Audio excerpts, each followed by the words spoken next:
நெல்லை அருகே motor cycle மீது car மோதிய விபத்தில் ஒருவர் பலி. நெல்லை மாவட்டம் தென்காசி பகுதியை சேர்ந்தவர் இசக்கிராஜ். இவரது மனைவிக்கு கடந்த 3 மாதங்களுக்கு முன்பு குழந்தை பிறந்துள்ளது.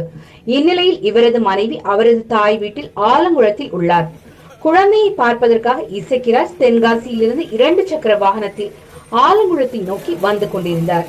அப்போது ஆலங்குளம் அத்தியூத் அருகே வரும்போது எதிரே வந்த கார் வேகமாக மோதியது. இதில் சம்பவ இடத்திலேயே இசக்கிராஜ் பலியானார். இது குறித்து ஆலங்குளம் போலீசார் வழக்கு பதிவு செய்து விசாரணை நடத்தி வருகின்றனர்.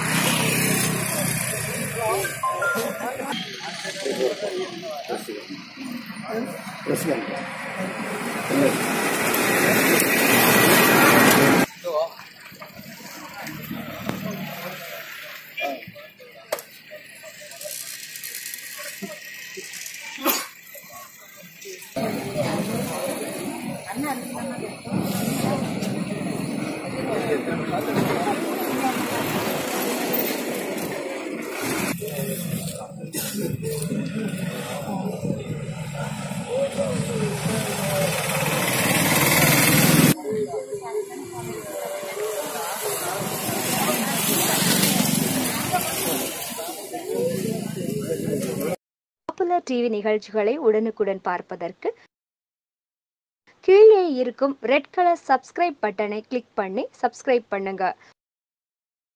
கூடவே பக்கத்துல ஒரு பெல் சிம்பல் இருக்கும், அதையும் கிளிக் பண்ணிட்டா நம்ம டிவியில வரக்கூடிய எல்லா வீடியோவையும் நீங்க மிஸ் பண்ணாம பார்க்கலாம்.